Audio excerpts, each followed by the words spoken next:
आज हम एक बहुत ही दिलचस्प पौराणिक कथा की गहराई में उतरने वाले हैं। ये सिर्फ एक जंग की कहानी नहीं है, बल्कि ये एक ऐसा सबक है जो हमें बताता है कि कुछ बुराइयां ना ऐसी होती हैं जिनसे लड़ने का तरीका ही बदलना पड़ता है। जरा इस सवाल के बारे में सोचिए। क्या हो अगर कोई दुश्मन हमारे हर वार से, हर हमले से पहले से भी ज्यादा ताकतवर होता जाए? बस यही वो पहेली थी जिसका सामना देवताओं को करना पड़ा था। तो मिलिए इस कहानी के विलन रक्तबीज से। देखिए, उसके नाम में ही उसकी सबसे बड़ी और भयानक शक्ति छिपी हुई है। रक्त मतलब खून, और बीज मतलब सीड। उसके खून की हर बूंद एक नया बीज थी। और ये शक्ति उसे मिली कहाँ से?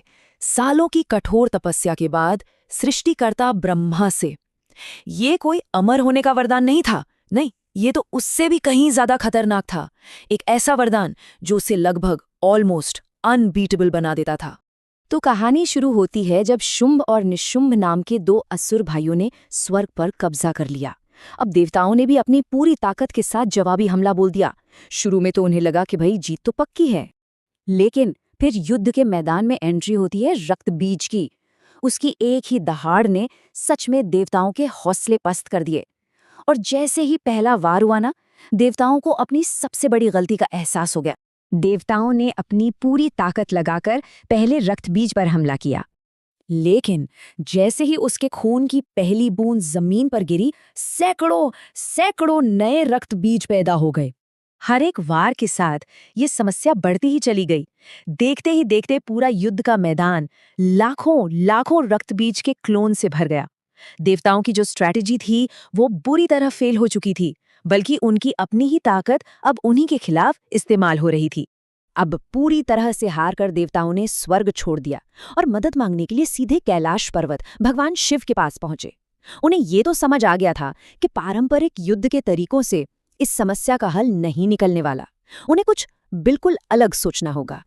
और तभी जब असुर दूत चंड और मुंड देवी पार्वती का अपमान करते हैं, तो उनके शांत स्वरूप के अंदर से एक ऐसी शक्ति जागती है जो पहले कभी नहीं देखी गई थी। ये थी देवी काली, जिनका जन्म ही परम क्रोध से हुआ था। काली ने आते ही देवताओं को युद्ध से दूर रहने का हुक्म दिया। वो जानती थी कि देवताओं के पुराने तरीके यहाँ काम नहीं आने वाले हैं। इस समस्या का समाधान सिर्फ और सिर्फ उन्हीं के पास था। शुरू में तो काली ने भी अपनी बेहिसाब शक्ति का इस्तेमाल किया और हजारों रक्तबीजों को खत्म कर दिया, लेकिन नतीजा वही का वही रहा। जमीन पर गिरने वाली खून की हर बूंद से और भी ज्यादा दानव पैदा हो रहे थे। युद्ध का मैदान एक बार फिर खून और क्लोन से भर चुका था। और यहीं पर इस कहानी का सबसे बड़ा सबक छिपा है। देखिए, देवता जो थे वो समस्या के लक्षण पर हमला कर रहे थे, मतलब दानव के शरीर पर। लेकिन काली ने समस्या की जड़ को पहचाना, उसका खून। और तब उन्हें समाधान मिला। ये समाधान क्रूरता में नहीं था, बल्कि रणनीति में था।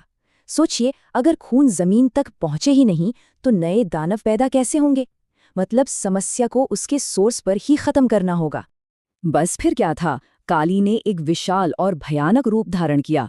उन्होंने जो मेन रक्तबीज था उसे हवा में उठाया और उसका संहार करते हुए उसके खून की एक एक बूंद को जमीन पर गिरने से पहले ही पी लिया। उन्होंने समस्या को उसकी जड़ से ही सोख लिया। लेकिन कहानी यहाँ खत्म नहीं होती। रक्तबीज तो मर चुका था, पर उसे हराने के लिए जो भयानक क्रोध पैदा हुआ था वो अब भी काली के अंदर उबल रहा था।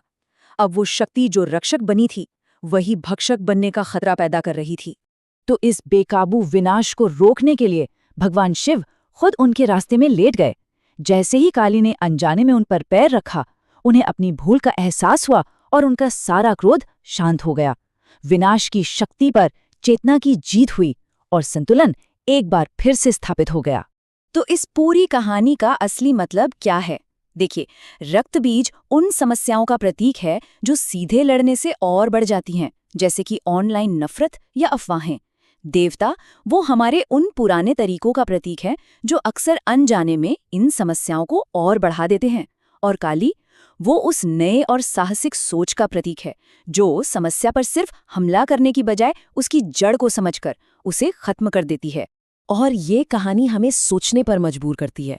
हमारे समाज में, हमारी अपनी जिंदगी में ऐसी कौन सी रक्तबीज जैसी समस्याएं हैं जिनसे सीधे लड़ने पर वो और बड़ी हो जाती हैं?